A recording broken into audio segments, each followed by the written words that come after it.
Mains उसमें, ठीक है। तो यह टॉपिक आप अच्छे से कवर कर लीजिए। मुझे तो लग रहा है 90% चांस है पॉलिटी सेक्शन में एक क्वेश्चन ये आने का, संविधान और संविधानविद, संविधानिकता, ठीक है, या संविधानवाद क्या है।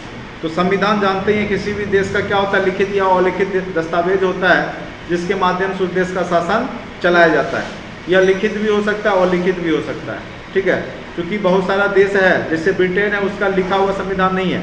एट ए टाइम कोई भी निर्णय होगा तो उस समय सब जो पैनल है वो बैठ के डिसीजन लेता है क्या करना है। लेकिन भारत जैसे देश, अमेरिका जैसे देश के पास क्या है, लिखित संविधान है। ये बताइए दुनिया का कौन सा पहला देश है जिसने संविधान बनाया था?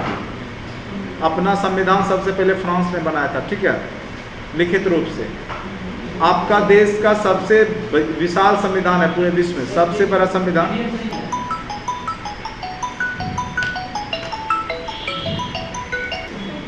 तो संविधान जो होता है किसी भी देश का लिखित और अलिखित दस्तावेज होता है जिसके माध्यम से उस देश का शासन व्यवस्था चलाया जाता है, ठीक है।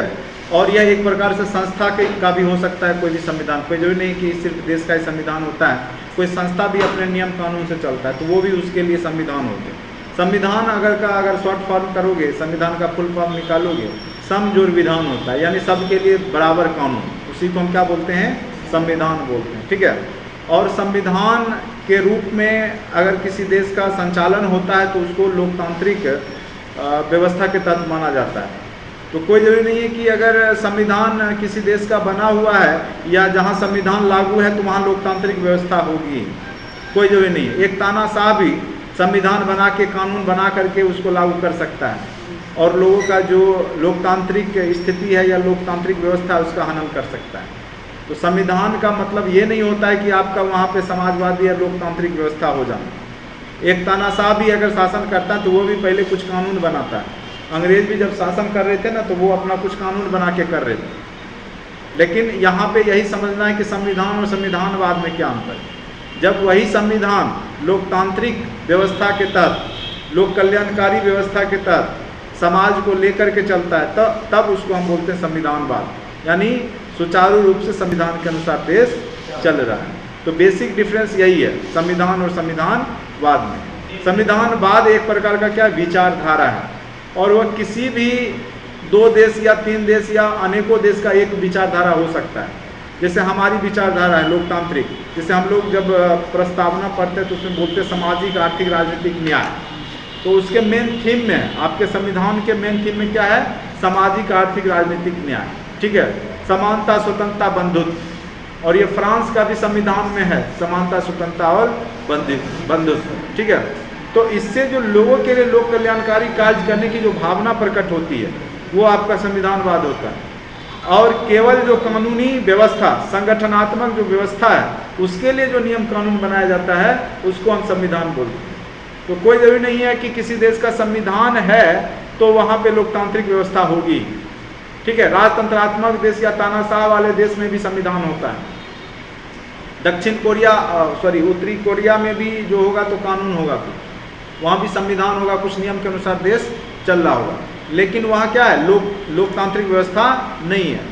तो यहाँ पे आपको मेन रूप से समझना यही है संविधानवाद में क्या होता है कि लोक कल्याणकारी, लोकतांत्रिक और लोगों को लेकर के चला जाता है। अगर कोई अधिकारी वर्ग है तो कुछ भी अपने मन से नहीं कर सकता है, कानून को सामने रख कर, ठीक है। कानून है लेकिन लोगों के हिसाब से चलना पड़ेगा, यही है संविधानवाद, ठीक है। तो फिर से देखिए, ये जब पॉइंट्स पढ़ेंगे तो आपको समझ में आ जाएगा क्या कह रहा है ये बात, ठीक है। और इसी को लिखना था। और इसमें एक क्वेश्चन देखिए, ये क्वेश्चन जो पूछा है 63rd में पूछा है, संविधान और संवैधानिकता या संविधानवाद के बीच क्या अंतर है, भारत के सुप्रीम कोर्ट द्वारा अनुमोदित मूल संरचना के सिद्धांत के बारे में गंभीरता से जांच करें। क्वेश्चन एक बहुत बड़ा आयाम लेके है, ठीक है, आपको समझना होगा। और बीपीएससी में जब भी ये रटा रटाया क्वेश्चन, वहाँ आपको काम करने वाला नहीं। हाँ, रॉ मटेरियल में काम आएगा, ठीक है, लेकिन वो उसको उसके हिसाब से लिखना होगा। नहीं तो पता चला आपको नंबर लिख दिए, पूरा पेपर आ रहा है 80 नंबर 70 नंबर। पेपर 2 में आप पता कीजिए 66 में मैक्सिमम लोग को 100 के अंदर ही नंबर है, ठीक है। क्यों नहीं 100 नंबर भी पूर रहा है? इसलिए नहीं पूर रहा है कि क्वेश्चन समझता नहीं, लिखना शुरू कर देता है। क्वेश्चन है संविधानवाद, और वहाँ लिख के आएगा संविधान किसको कहते हैं, किसने बनाया, अमेरिका ने बनाया, तो क्या क्या अपना 4 पन्ना भर दे, उससे थोड़े नंबर आ जाए। यहाँ आपको समझना होगा, सबसे पहले क्वेश्चन के विभिन्न पार्ट को देखेंगे। सबसे पहले क्वेश्चन का पहला पार्ट क्या बोला है, संविधान और संवैधानिकता के बीच अंतर क्या है। तो सबसे पहले संविधान और संवैधानिकता के बारे में बताइएगा आप उसको क्या होता है। उसके बाद दोनों के बीच में डिफरेंस बताइएगा। उसके बाद भारत का सुप्रीम कोर्ट जो है, सर्वोच्च न्यायालय, अनुमोदित मूल संरचना या मूल ढांचा के सिद्धांत के बारे में क्या कहता है, मूल ढांचा क्या होता है। उसमें आप जो भी आज तक विवाद चला है, ठीक है, केशवानंद भारती बनाम केरल राज्य या मनरवा मिल्स बनाम भारत सरकार, उसमें बहुत सारे निर्णय दिए गए कि आपके जो संविधान का पार्ट है उसमें क्या होगा कि चेंजिंग हो सकता है, उसमें संविधान का संशोधन हो सकता है, बशर्ते मूल ढांचा का संशोधन नहीं होगा। तो ये भी आपको वहाँ पे दर्शाना होगा। फिर मूल ढांचा क्या है, तो अभी तक सुप्रीम कोर्ट क्लियरली रूप से मूल ढांचा बताया नहीं है, लेकिन हम प्रस्तावना में जो बात है, जैसे हम भारत के लोग भारत को एक संपूर्ण प्रभुत्व संपन्न, समाजवादी, पंथ निरपेक्ष, लोकतंत्रात्मक गणराज्य बनाने के लिए तथा उसके समस्त नागरिकों को जो बात आती है सामाजिक, आर्थिक, राजनीतिक, न्याय, समानता, स्वतंत्रता, बंधुत्व, ये सब का जो विचार है ये नहीं टूटना चाहिए। वही हो गया मूल ढांचा, यानी उसके विचार पे खड़ा उतरना है। जो संविधान का प्रस्तावना है या संविधान की जो मूल विचारधारा है उसको, उसमें संशोधन नहीं करना, उसको खत्म नहीं करना। बाकी आप संविधान का संशोधन अब हो सकता है। तो वही जो दो विवाद चला है उसके बारे में भी यहाँ पे जिक्र करने के लिए बोल रहा है कि आप देखिए, अनुमोदित मूल संरचना के सिद्धांत के बारे में गंभीरता से जांच करें। जांच करें यहाँ कहने का मतलब है रोगी थोड़े जांच करो, जांच करने का मतलब है कि यहाँ पे उसके बारे में बताओगे कि क्या क्या आज तक रिपोर्ट सुप्रीम कोर्ट के द्वारा दिया गया है मूल ढांचा को लेकर, ठीक है। तब जाके आपको जब लिखिएगा तब जाके आपको 20 नंबर देगा 36, उससे ज़्यादा उम्मीद मत करो, ठीक है। 20 नंबर भी देगा, 8 क्वेश्चन में 160 नंबर हो जाता है। और आप देखिएगा पेपर 2 में 130, 140, 140, 50 के बीच में ही रहता है, ठीक है।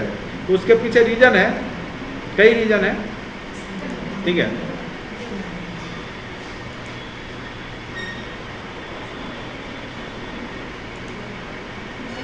अब आ जाए, किसी देश या संस्था द्वारा निर्धारित किए गए नियम जिसके माध्यम से उस देश का संस्था सुचारू ढंग से संचालन हो सके, उसे उस देश का या संस्था का क्या बोला जाता है, संविधान कहा जाता है। तो संविधान संस्था का भी हो सकता है, जैसे यूनाइटेड नेशन है, उसका भी अपना एक कानून है, संविधान है, वो एक संस्था है, ऑर्गेनाइजेशन है। आपका कंट्री है, देश है, तो यह दोनों जगह हो सकता है, ठीक है। जैसे कहीं जाते हो, हमारे यहाँ पढ़ने आओगे तो हम भी कुछ कानून बना के लिख के साट देंगे, वो भी यहाँ के लिए, सबके लिए क्या हो गया, संविधान हो गया, ठीक है। तो संस्था या किसी देश का हो सकता है। किसी भी देश का संविधान उस देश की राजनीतिक व्यवस्था, न्याय व्यवस्था और नागरिक के हितों की रक्षा का मूल ढांचा होता है, जिसके माध्यम से उस राष्ट्र के विकास की दशा का निर्धारण होता है। तो संविधान के माध्यम से ही देश का सुचारू रूप से क्या होता है, संचालन होता है। अब आ जाइए संविधानवाद या संवैधानिकता। तो कई लोगों को लगता है दोनों एक ही चीज़ है, लेकिन दोनों एक चीज़ नहीं है। अब देखिए संवैधानिकता या संविधानवाद क्या है। संविधानवाद सरकार के उस स्वरूप को कहते हैं जिसमें संविधान की प्रमुख भूमिका होती है। अधिकारियों को मनमाने निर्णय की छूट होने के स्थान पर क्या होगा, कानून के राज की का पक्ष लेना ही संविधानवाद है। यानी अब ये नहीं कि कानून का सहारा लेकर कोई अधिकारी अन्याय कर रहा हो, ठीक है, उसको अन्याय नहीं करने देगा संविधानवाद, ठीक है। अगर ज़्यादा करेगा तो उसमें सुप्रीम कोर्ट हस्तक्षेप करेगा। कोई भी सरकार आ गई मान के चलो, तो ऐसा नहीं है कि सरकार जो है अपना कानून कुछ भी बना करके उसको लागू करवा लेगी। कोई भी सरकार क्या चाहती है कि अपने हिसाब से कानून लागू कर देती है, लेकिन वहाँ पे उसको ध्यान रखना पड़ेगा कि जो संवैधानिकता है, जो मूल ढांचा है, जो मूल कॉन्सेप्ट है, वो भंग नहीं होना चाहिए।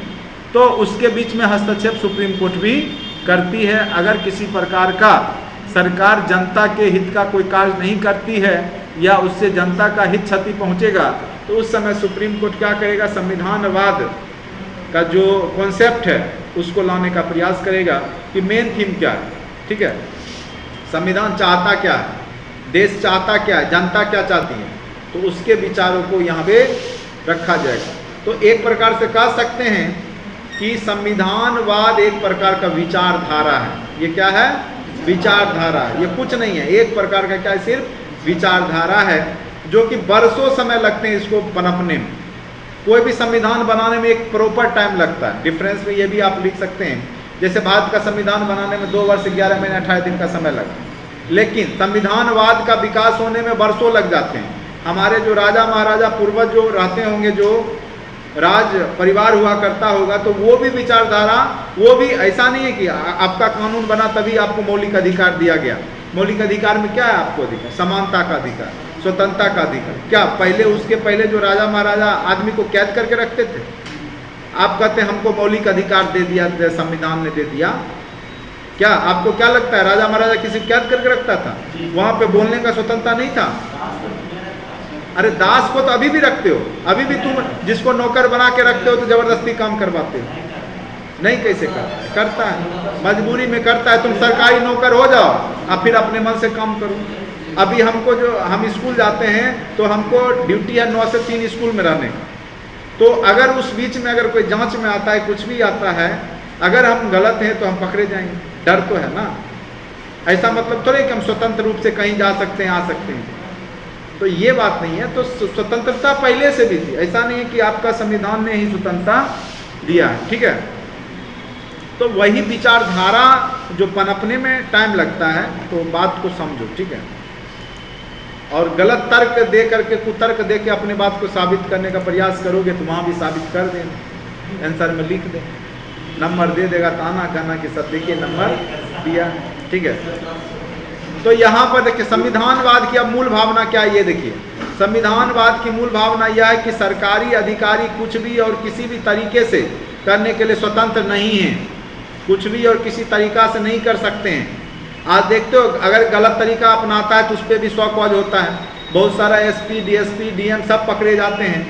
कोर्ट में जब हाजिर होते हैं तो वहाँ वो भी सर करते हैं, माय लॉर्ड करने लगते हैं। चाहे आप IAS बनिए, IPS बनिए, आप भी संविधान के दायरे के अंदर हैं। आप अधिकारी बनिएगा तो कुछ भी कर लीजिएगा, नहीं कर सकते ना, एक नियम कानून से चलना होता है।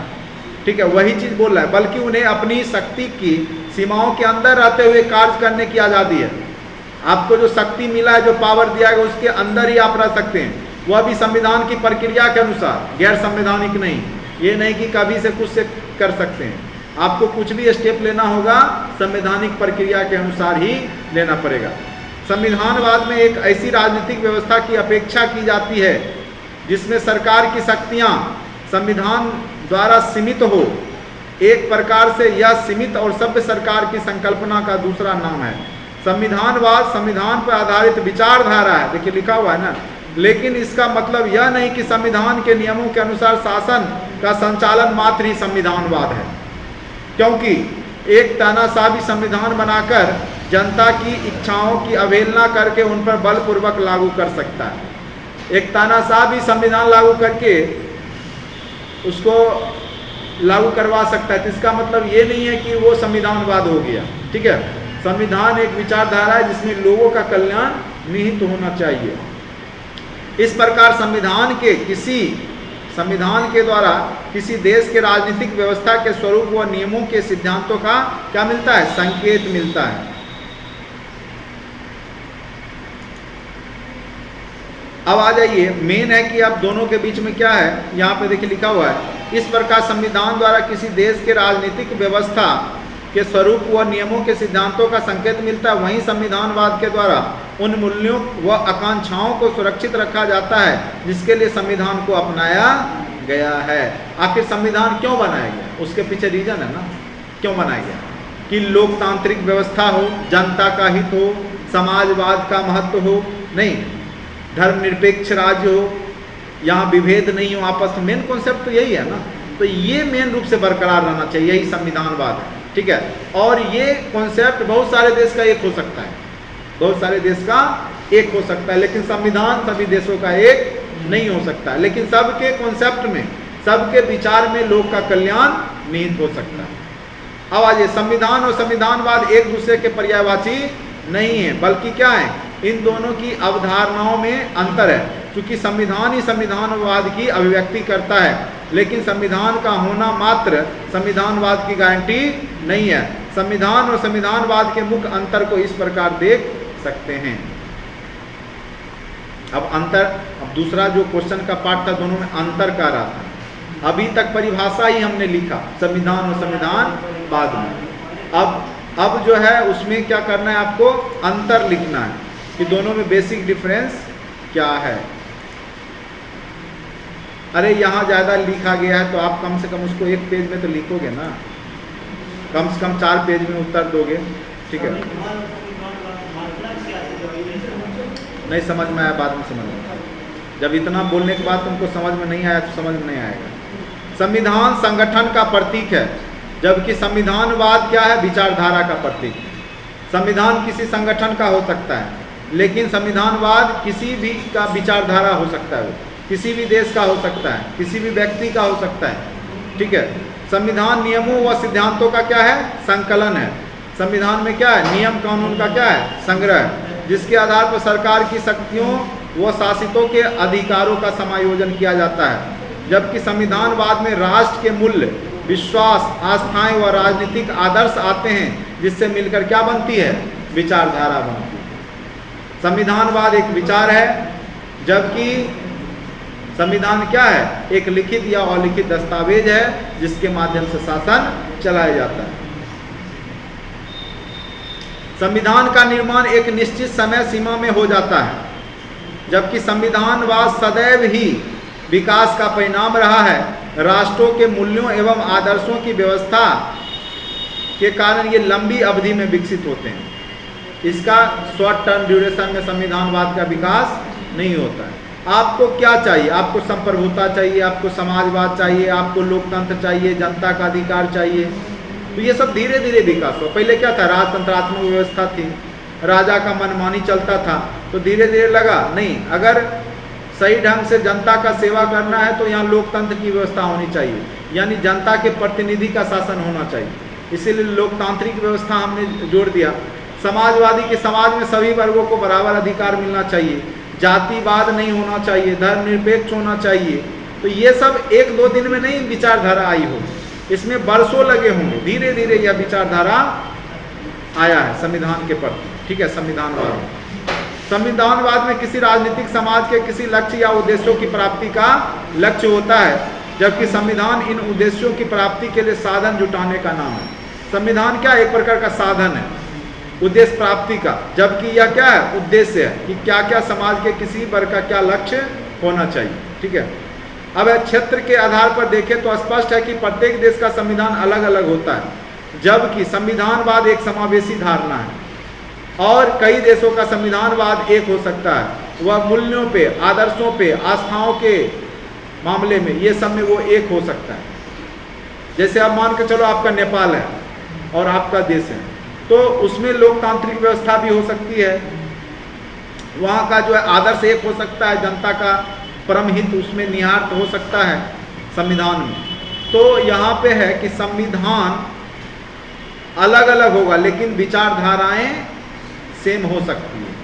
संविधानवाद 2 देशों का सेम हो सकता है, लेकिन संविधान क्या होगा, अलग अलग होगा। आपके संविधान में 395 अनुच्छेद हैं, 22 भाग है, 12 अनुसूची है।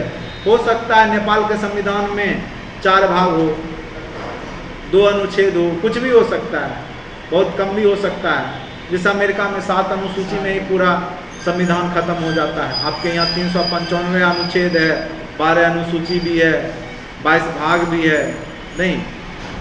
तो संविधान अलग अलग है, लेकिन विचारधारा क्या है, एक हो सकता है। वैधता के आधार पर देखें तो संविधानवाद में मूल्यों, आदर्श व आस्था का औचित्य का प्रतिपादन विचारधारा के आधार पर होता है, जबकि संविधान का वैधता का आधार विधि या कानून होता है। इसको अच्छे से 1-2 बार रीड कीजिए, अपने आप समझ में आ जाएगा। विशेषताएं क्या है संविधानवाद का, तो मूल्य संबंध अवधारणा होनी चाहिए, सांस्कृतिक अवधारणा होनी चाहिए, जो आपकी संस्कृति है वो भी बचा रहना चाहिए। उसके बाद साध्य मूलक होना चाहिए और संविधान जन्य होना चाहिए। ये सारी विचारधाराएं उस संविधानवाद में निहित होनी चाहिए, ठीक है। संस्कृति मतलब समझे कि नहीं, जो आपकी संस्कृति क्या है, संस्कृति धार्मिक पहलू को भी ले सकते हैं। संस्कृति का मतलब सिर्फ धार्मिक पहलू नहीं होता है, उसके साथ सामाजिक, आर्थिक, राजनीतिक और धार्मिक, ये सब पहलू को जोड़ते हैं, तब वो सांस्कृतिक पहलू के अंतर्गत आता है, ठीक है। तो इसको भी बना के रखना। जैसे हमारी संस्कृति है बड़े बुजुर्ग की सेवा करना, नहीं, हमारी संस्कृति है गरीबों को दान देना। हम लोग पूजा पाठ करते हैं तो दान देते हैं ना, गरीबों को दान देना सिखाया जाता है, तो इसको भी बना के रखना है। आपकी संस्कृति है, आपकी संस्कृति है कि सभी देवी देवताओं या धर्म में को जो है विश्वास करना है, किसी को क्या करना है, कष्ट नहीं पहुंचाना है, या किसी का मस्जिद नहीं तोड़ देना है। इस तरह की संस्कृति हमारी रही है वर्षों, तो वह बना के रखना है। ठीक है। साध्य मूलक, देखो साधन और साध्य। साध्य क्या होता है कि कोई भी आपको व्यवस्था जो मिलती है, साध्य, ठीक है। साधन और साध्य जो आपकी विचारधारा है वो स्वच्छ होनी चाहिए।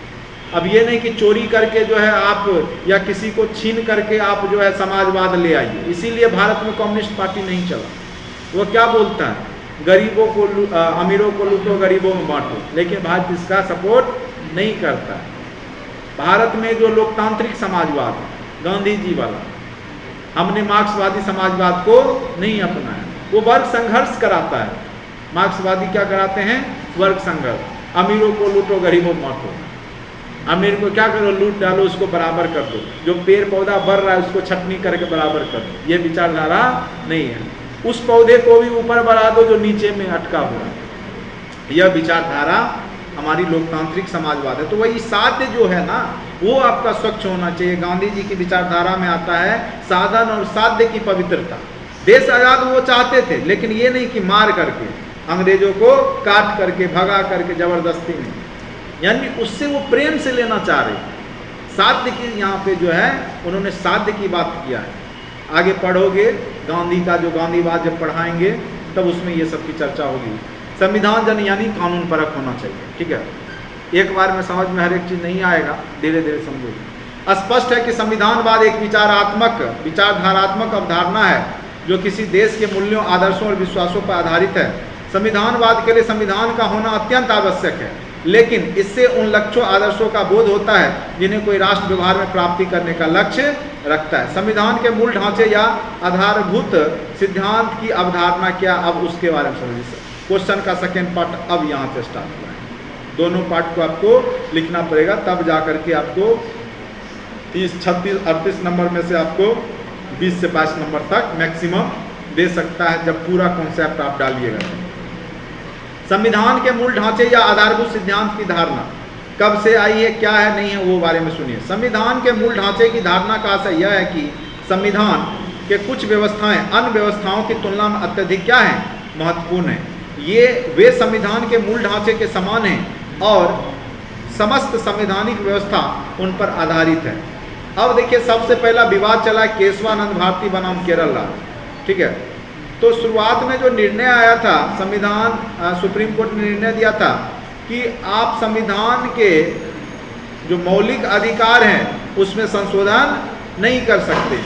ठीक है, लेकिन जब ये बनाम आया केशवानंद भारती बनाम केरल राज्य, ये बहुत ही महत्वपूर्ण वाद विवाद है। सुप्रीम कोर्ट सबसे बड़ा पीठ आज तक का इसी में बैठा था, 13 जज उसमें थे। उन्होंने मिलकर के निर्णय दिया था ये केशवानंद भारती बनाम केरल राज्य। ठीक है, यह जो मुद्दा था ना, वो जमीन को लेकर के था। आपका जो 9वां जो अनुसूची है भूमि, सबसे पहले जब संविधान संशोधन हुआ उसमें 9वीं अनुसूची को ही जोड़ा गया था। तब 10वीं दल बदल आया 1952 में। नहीं, दल बदल कब आया था, 1952 में। ठीक है, उसके बाद आपका 52वां संविधान संशोधन 1985 में। हाँ, उसके बाद 10वां क्या है, दल बदल। 11वां पंचायती राज व्यवस्था, 12वां नगर निकाय। तो इस पे इसलिए विशेष जोर दिया गया कि यहाँ पे बहुत सारे वाद विवाद हो रहे थे। तब देखिए यहाँ पे क्या निर्णय दिया गया। सर्वप्रथम इस धारणा का प्रतिपादन सर्वोच्च न्यायालय के 24 अप्रैल 1973 को मौलिक अधिकारों से संबंधित एक विवाद, जो कि क्या कहलाया, केशवानंद भारती बनाम केरल राज्य, ठीक है, पर निर्णय देते हुए कहा। क्या निर्णय देते हुए सुप्रीम कोर्ट कहता है कि संसद मौलिक अधिकारों को संशोधन या सीमित कर सकती है। यानी निर्णय आया, इससे पहले निर्णय आया था कि मौलिक अधिकार में संशोधन नहीं कर सकता, क्योंकि अनुच्छेद 368 क्या कहता है, संविधान संशोधन। कहाँ से लिया गया? दक्षिण अफ्रीका के संविधान से। ठीक है, कि किसी भी कानून का जो पार्ट होगा पूरे संविधान का संशोधन किया जा सकता है, लेकिन मौलिक अधिकार को छोड़कर। पहले ये था, लेकिन जब ये वाद विवाद होता है तब निर्णय देती है क्या कि संविधान संशोधन होगा, किसका? मौलिक अधिकार का भी होगा, लेकिन उसका मूल ढांचा को हम नष्ट नहीं कर सकते। ठीक है, किंतु संविधान के अनुच्छेद 368 से संसद को संविधान के मूल ढांचे में परिवर्तन का अधिकार प्राप्त नहीं होता। ठीक है, मूल ढांचे में परिवर्तन का अधिकार प्राप्त नहीं होता। ठीक है, तो मूल ढांचा शब्द दे दिया यहाँ। आप मौलिक अधिकार में भी परिवर्तन कीजिए, कर सकते हैं। इसीलिए तो आपका 7वां, ये पहले कितने मौलिक अधिकार थे? 7 मौलिक अधिकार थे ना। जो 7वां मौलिक अधिकार जो था भूमि का अधिकार, नहीं, मौलिक अधिकार से हटा करके 300 में विधि का अधिकार बना दिया गया। 300 में विधि का अधिकार बना दिया गया।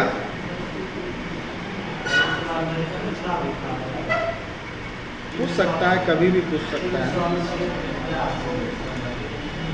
कुछ भी पूछ सकता है क्वालिटी में। ठीक है, तो यहाँ पे ये आप अब जानिए कि मूल ढांचा क्या है। आज तक ऐसे सुप्रीम कोर्ट इस चीज़ को क्लियर नहीं किया है। एक बार क्लियर करने वाला भी था तो बहुत आरोप प्रत्यारोप लगे, तो इस पर नहीं किया गया। अब देखो दूसरा बनाम आया, मिनर्वा मिल्स बनाम भारत सरकार 1980। ठीक है, सर्वोच्च न्यायालय द्वारा पुनः इस अवधारणा को अपनाने की बात की गई, और ऐसा इसलिए किया गया क्योंकि इंदिरा गांधी क्या कर रहे थे? कानून बना के मनमाना करना शुरू कर दी।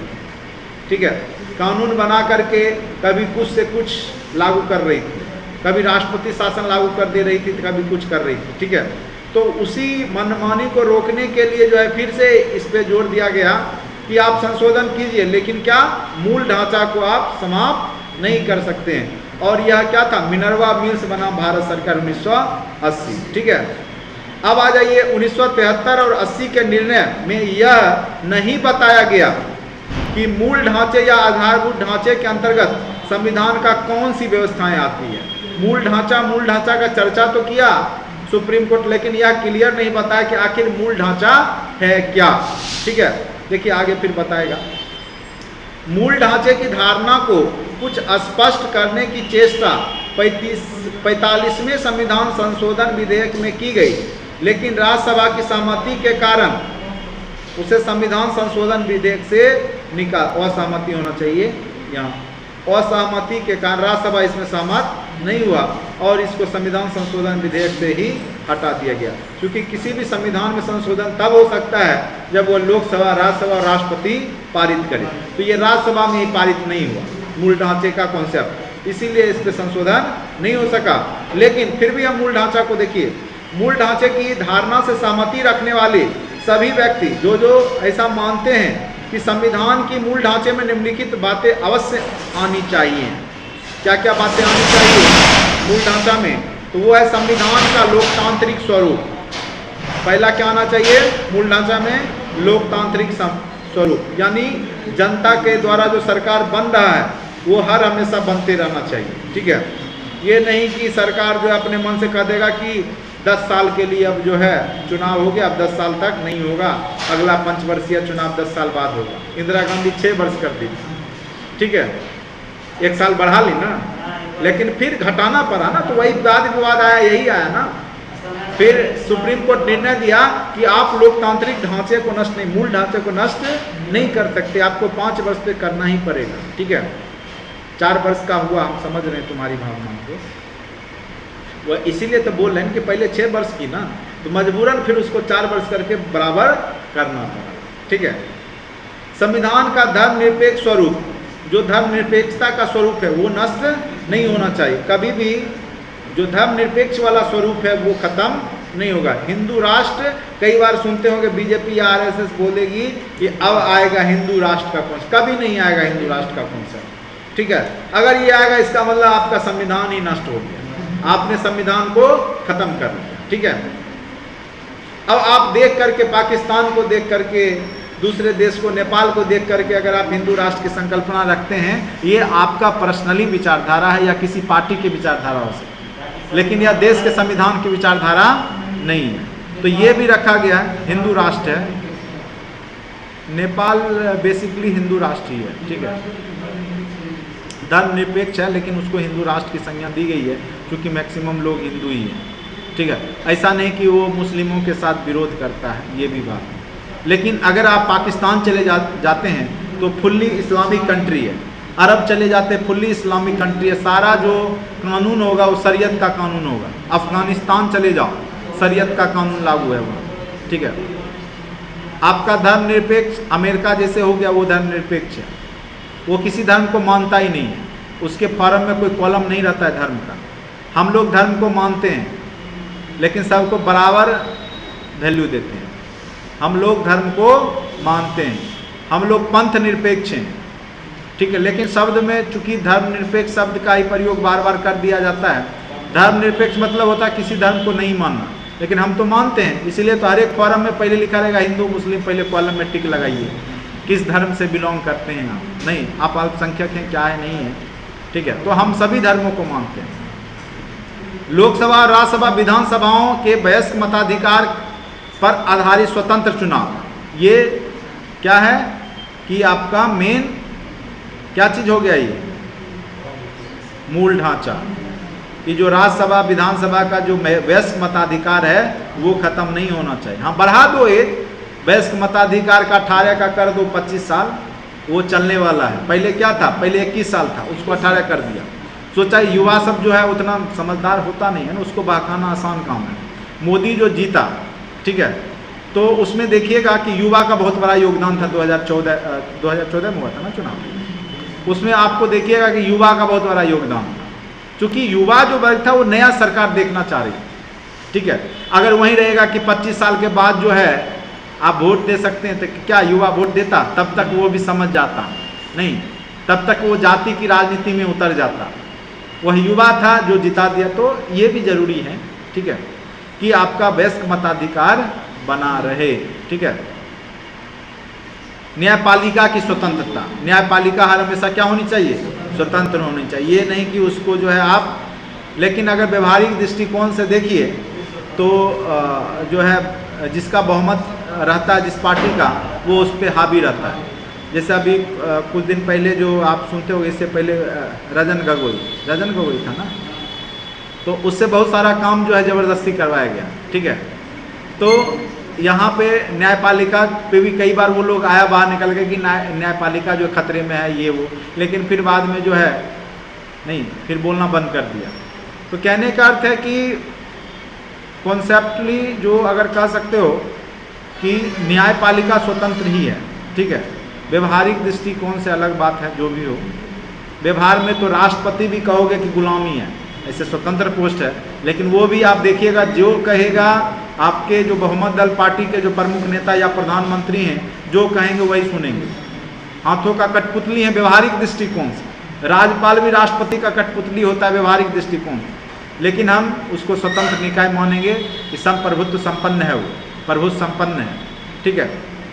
और इस पे कई बार जो है पॉलिटी में क्वेश्चन भी पूछा गया है, कई बार पूछा गया राज्यपाल हाथों की कठपुतली है, इस बात का विवेचना कीजिए किस प्रकार से है। राष्ट्रपति के बारे में भी पूछा गया। इस बार भी जो 66 में भी एक क्वेश्चन उसी टाइप का था। तो इस तरीके के क्वेश्चंस आपको बीपीएससी खूब पूछता है। इस प्रकार संविधान के मूल ढांचे में अंतिम रूप से परिवर्तन का अधिकार संसद या राज्य विधानसभाओं को नहीं, वरन स्वयं जनता को ही है। यानी जनता, यानी देखिए लोकसभा क्या है, जनता का सभा है ना। राज्यसभा क्या है, जो लोक प्रतिनिधि हैं वो वहाँ पे बैठते हैं। यानी इनडायरेक्टली रूप से अगर संविधान संशोधन होता है तो उसमें जनता का हाथ हो गया ना, क्योंकि इतनी आप मान के चलो 1 अरब आबादी है आपके देश का, और सबको जो बैठा दिया जाए एक जगह, क्या लगता है कपरपोरियन होगा? कोई बात को कोई भी डिसीजन निकलेगा? कभी नहीं निकलेगा। इसीलिए हमारे अगर प्रतिनिधि सही डिसीजन ले लेते हैं तो वो जनता का डिसीजन माना जाता है, ठीक है, क्योंकि हमने उनको चुना। कोई भी मीटिंग होता है या छात्र आंदोलन होता है तो बोलता है कि सबसे पहले ये बताओ छात्र नेता कौन है, वो 2-3 मिल के आओ, अपना समस्या रखो, ऑफिस में बैठा कर चंबर चाय नाश्ता। अब वो बिक जाए अलग बात है, कहेगा वो तुम काहे लड़ रहे हो, तुमको नौकरी दे देती हूँ, तुम टेंशन नहीं लो, छोड़ो, तुरंत बात बदल लेगा। नहीं, वो खुद का नौकरी के लोभ में पड़ गया तो नेता कुछ भी करा सकता है, ठीक है। तो यहाँ पे ये जानिए, ठीक है, कि मेन कॉन्सेप्ट क्या होना चाहिए कि स्वयं जनता का ही यहाँ पे राज्य होना चाहिए। इसी कारण से इस विचार को जन सर्वोच्चता या जन संप्रभुता की विचारधारा भी नाम दिया गया। किसको? संविधानवाद को। तो संविधानवाद क्या है? जनता का हित, जनता का शासन, ठीक है। तो यहाँ पे मेन यही लिखना था इस क्वेश्चन में। अगर इतना लिख दिया जाएगा तो आपको अच्छे मार्क्स दिया जाएगा, ठीक है। तो संविधान, संविधानवाद क्या है, दोनों में बेसिक डिफरेंस और मूल ढांचा से आप क्या समझते हैं, और उससे जुड़े हुए जो आपको क्या बोला था, मूल संरचना के सिद्धांत के बारे में गंभीरता से जांच करें, यही जांच करना था, ठीक है। तो थोड़ा सा आपको पॉलिटी को अच्छे से समझना होगा। तो इस वीडियो लेक्चर में इतना ही।